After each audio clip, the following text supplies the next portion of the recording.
Hello, this is my second monthly book review as Lost in Classics and part of my Classics Book Club Challenge, where I have committed to reading 50 novels over the next 5 years.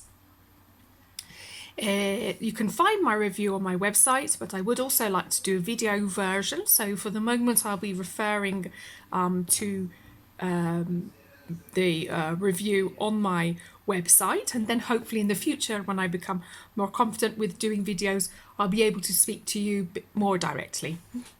Okay, so this month, February 2019, I've read Wuthering Heights by Emily Bronte. So how do I feel after reading Wuthering Heights? Well, picture yourself running across the moors all day, through all weathers and seasons. Your face is stroked by the breeze, kissed by the sun, slapped by the cold and snow, and burnt by the wind. It's now night and you have stopped running and you're standing, panting, a bit bewildered and exhausted in the darkness when the ghostly laughter of two children breaks the silence. That's sort of how I imagined how I felt after reading this. So what's it all about? Well, it's all in the title because we have two words, wuthering, which means strongly windy, and heights, the peak or the uttermost point. So we can imagine a sort of whirlwind of emotion. When Lockwood goes to stay at Thrushcross Grange, I don't find that easy to say, it's like he's entering some sort of alternate reality.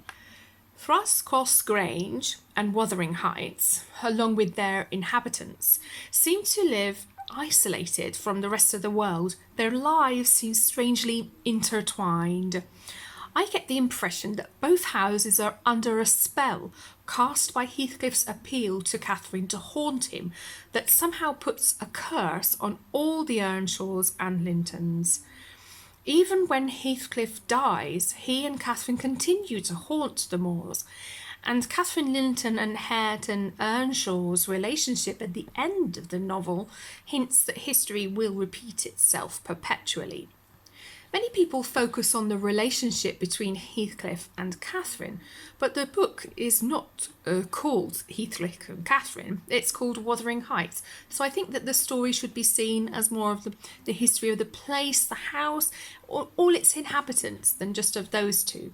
It's not just about them, it's about social status, the supernatural, revenge and forgiveness, violence and frustration. For me, the most interesting of these are social status and revenge. Heathcliff is treated as socially inferior and consequently is not free to have a relationship with Catherine, at least not in his lifetime. When Heathcliff does achieve social status through wealth, and the fact that no one knows where he gets his wealth from, and that ultimately it's not really important where he's got it from, shows how superficial that status is. Anyway, he returns to Wuthering Heights to seek revenge, but in doing so, he binds himself further to the house and families, putting a curse on himself. A key aspect of Gothic literature is the way in which family curses are passed down through generations. Listen to Lockwood's final words. I lingered round them, and here he means the graves of Linton, Heathcliff and Catherine, under that benign sky, watched the moths fluttering among the heath and harebells, listened to soft wind breathing through the grass, and wondered how anyone could ever imagine unquiet slumbers for the sleepers in that quiet earth. Is that a challenge, do you think? I can't imagine Linton is thrilled at being buried with his wife and her lover. This must be one of the reasons why Wuthering Heights has inspired so many prequels, sequels, and reimaginings. When reading Wuthering Heights, you must keep in mind that Emily Bronte was first and foremost a poet, so her writing is lyrical, and I think that understanding Wuthering Heights is enhanced by listening to it as an audiobook, like listening to an epic poem. So for further reading, I recommend exploring her poetry. Imagination is one of the greatest gifts I have been blessed or perhaps cursed with, so I particularly like this poem to imagination, and I'm just going to read it for you now. When weary with the long day's care and earthly change from pain to pain, and lost and ready to despair, thy kind voice calls me back again. O my true friend, I am not lone, while then canst speak with such a tone.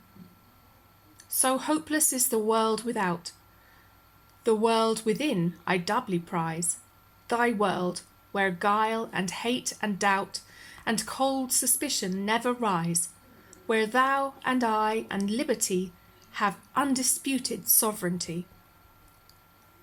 What matters it that all around danger and guilt and darkness lie, if but within our bosoms bound we hold a bright untroubled sky, warm with 10,000 mingled rays of suns that know no winter days. Reason indeed may oft complain for nature's sad reality, and tell the suffering heart how vain its cherished dreams must always be. And truth may rudely trample down the flowers of fancy newly blown.